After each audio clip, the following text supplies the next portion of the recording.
नमस्कार, स्वागत है आपका डॉक्टर साहिब में और मैं हूं आपके साथ सौम्या राठी। डायबिटीज़ के बारे में हम डॉक्टर साहिब के कई सारे एपिसोड्स में बात कर चुके हैं।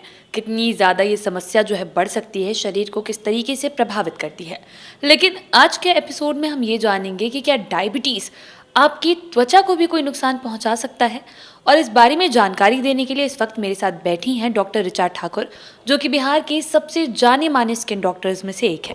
सबसे पहले मैम नमस्कार, बहुत बहुत स्वागत है आपका। Thank you.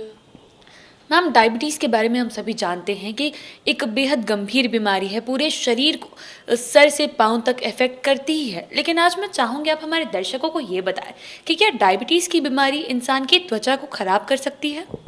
डायबिटीज़ के कारण सबसे कॉमनली जो लोग हमें देखने को केसेस मिलते हैं, ड्राई स्किन एडल्ट्स में जब भी दिखता है तो हम डायबिटीज़ का शक करते हैं। बहुत बार ऐसा होता है कि पेशेंट का ब्लड शुगर 300 से ऊपर है और किसी को पता नहीं है, पर ड्राई स्किन देख के ही हम लोग उसको ब्लड टेस्ट कराते हैं और पता चलता है कि पेशेंट को डायबिटीज़ है।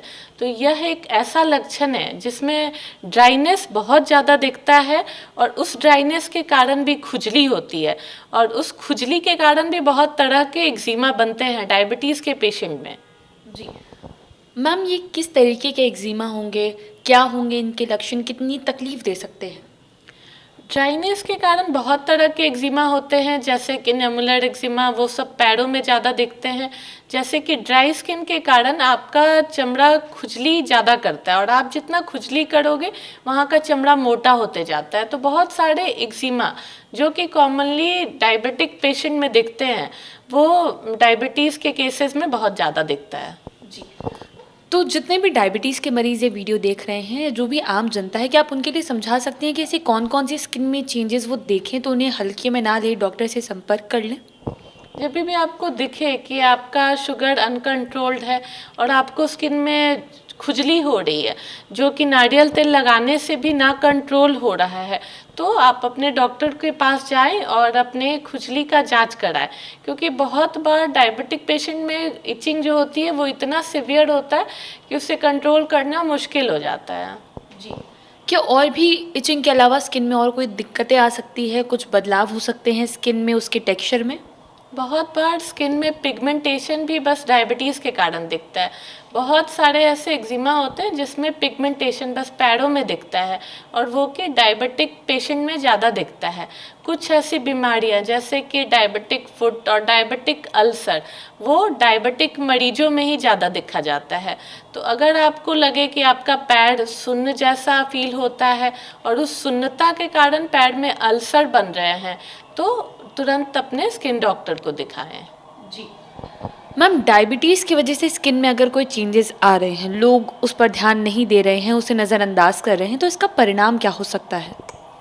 जैसे कि अगर पेशेंट उसको नज़रअंदाज कर रहे हैं, अगर ड्राइनेस है उसके कारण इचिंग हो रही है, तो वो ड्राइनेस एक्जिमा का रूप धारण कर लेती है और अगर उसको भी ना कंट्रोल किया जाए तो वो और भी सिवियर एक्जिमा बन जाता है। और बहुत बार देखते हैं कि डायबिटिक्स में कुछ इन्फेक्शन, जैसे कि नॉर्मल पेशेंट के बाल के इन्फेक्शन या कोई भी फॉलिकुलाइटिस बहुत जल्दी हील करता है, पर डायबिटिक्स में हीलिंग पावर कम होती है। तो इसके कारण कोई भी बलतोड़ या कोई भी बाल इन्फेक्शन है वो काफ़ी लंबा चलता है और उसको ठीक करने में काफ़ी समय लगता है। बहुत बार बस फंगल इन्फेक्शन भी डायबिटिक पेशेंट में बहुत लंबा समय लगाता है ठीक करने में। जी, जैसे आपने अभी बताया कि डायबिटिक पेशेंट्स में अगर कोई स्किन इन्फेक्शन हो जाए, उसे हील करने में बाकी लोगों के मुकाबले थोड़ा ज़्यादा वक्त लगता है। तो ऐसे में जब डायबिटिक पेशेंट्स अपनी समस्या लेकर आते हैं, तो उनका स्किन ट्रीटमेंट क्या कुछ अलग तरीके से होता है, क्या चेंजेस होते हैं उसमें। उनका ट्रीटमेंट किसी किसी पेशेंट में ज़्यादा लंबा करना पड़ता है। कुछ पेशेंट्स में अगर जिनका शुगर कंट्रोल नहीं है तो उन्हें सबसे पहले बोलना होता है कि आप अपना शुगर कंट्रोल रखें, तभी आपकी सारी बीमारियां कंट्रोल होगी। तो अगर कुछ पेशेंट ओरल एंटी डायबिटिक्स पे हैं और उनका शुगर नहीं कंट्रोल हो रहा है, तो उनके शुगर के डॉक्टर को कह के उन्हें इंसुलिन या उनका पावर बढ़ाना होता है, ताकि उनकी स्किन के इन्फेक्शन जल्दी हील कर सकें। जी, अगर डायबिटीज़ की वजह से स्किन में इन्फेक्शन होने लग गया है, तो क्या इसे दवाओं से वहीं पर रोका जा सकता है या फिर ये वक्त के साथ धीरे धीरे और ज़्यादा बढ़ता ही जाएगा। इससे दवाओं के द्वारा रोका जाता है। और इसीलिए डायबिटिक्स में कोई भी इन्फेक्शन दिखे तो सबसे पहले डॉक्टर को दिखाना है। नॉर्मल पब्लिक थोड़ा इग्नोर भी कर सकते हैं, पर डायबिटिक्स में बहुत सीवियर इन्फेक्शंस होते हैं। जी, जिन्हें जब दवाओं के साथ रोका जा सकता है समय रहते। जी। उम्मीद करती हूँ कि डॉक्टर साहिबा ने जो सारी बातें बताई हैं आपने उन्हें ठीक तरीके से सुना और समझा होगा। इसी के साथ जल्द मुलाकात होगी अगले एपिसोड में। तब तक के लिए अगर इस वीडियो को फेसबुक पर देख रहे हैं तो पेज को लाइक करें, यूट्यूब पर देख रहे हैं तो चैनल को सब्सक्राइब करें। कमेंट सेक्शन या मेल बॉक्स के माध्यम से आप बता सकते हैं कि डॉक्टर साहब से आपके क्या सवाल हैं। धन्यवाद।